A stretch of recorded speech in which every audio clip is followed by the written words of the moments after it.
Zee 24 तास एक पाऊल पुढे। 5 आमदारांना वर्षभरासाठी निलंबित करण्यात आलेलं आहे। एपीआय सचिन सूर्यवंशी यांना मारहाण केल्याप्रकरणी 5 आमदारांचं निलंबन झालेलं आहे।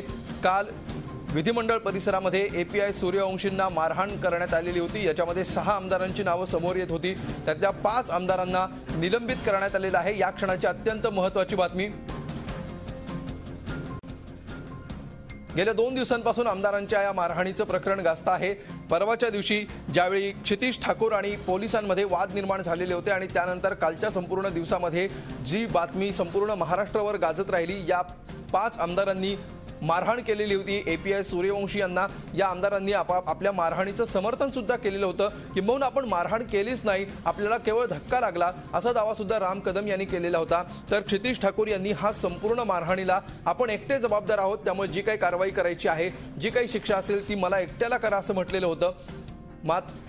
मात्र कायद्याने या सगळ्यांना आता धडा शिकवायला सुरुवात केलेली आहे असं आपल्याला म्हणता येईल। यांचं निलंबन तर झालेलं आहेच, मात्र पोलिसांनी सुद्धा आता अटकेची तयारी सुरू केलेली आहे। अजित मांढरे आपले प्रतिनिधी सध्या आपल्या सोबत आहेत। अजित, पोलिसांनी नेमकी काय तयारी सुरू केली आहे, कधीपर्यंत अटक होऊ शकते या 5 आमदारांना? अमोल, मुंबई पोलिसांच्या मरीन ड्राईव्ह पोलिसांनी किला कोर्ट नंबर 8 मध्ये जे सचिन सूर्यवंशी आहेत यांचं स्टेटमेंट तिथे त्यांनी सादर केलेलं आहे आणि त्यानुसार त्यांनी मॅजिस्ट्रेटचे संपूर्ण प्रकरण सोपवलेलं आहे।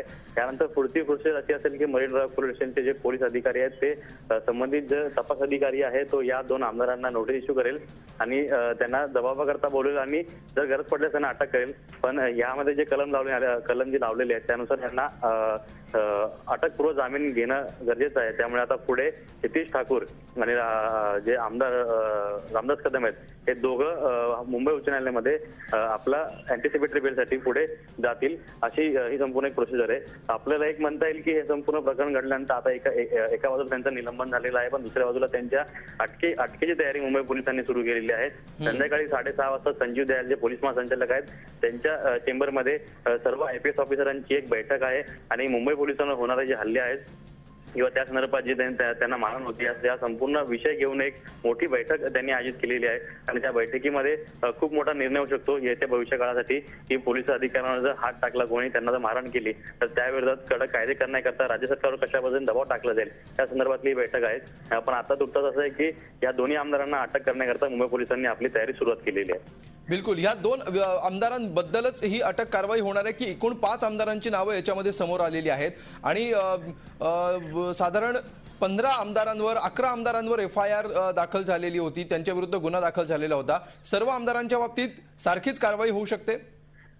अमोल, ज्या एफआयआर मध्ये सचिन सूर्यवंशी यांनी फक्त आमदार रामदास कदम आणि क्षितिज ठाकूर या दोघांचीच नावं घेतलेली आहेत। त्यांचं म्हणणं आहे की क्षितिज ठाकूर यांना मी लिंकवर त्यांच्याशी माझे वाद झाला होता त्यामुळे त्यांना ओळखतो आणि रामदास कदम यांना अनेक वेळा टीव्हीवर बघितल्यामुळे मंत्रीचे आमदार ते असल्यामुळे मी त्यांना त्या ठिकाणी राम कदम यांना मी त्या ठिकाणी ओळखतो आणि त्यामुळे ह्या दोघांचे चेहरे मला पूर्णपणे लक्षात आहेत आणि त्या दोघांवरच त्यांनी स्टेटमेंट दिलेलं आहे आणि स्टेटमेंटमध्ये इतर 15 जण आहेत। त्यामुळे ह्या दोघांना बोलून, या दोन्ही आमदारांना बोलून इतर बाकीचे कोण आमदार होते किंवा त्यांच्यावर इतर कोण होते या दोघांकडून ती माहिती घेतली जाईल आणि पुढची प्रोसेस या 2 आमदारांव्यतिरिक्त इतरांनाही अटक करण्यास सुरुवात केली जाईल किंवा त्यांना संबंधित त्यांच्यावर जी कलमांतर्गत जी कारवाई आहे ती पुढे केली जाईल। झी 24 तास एक पाऊल पुढे।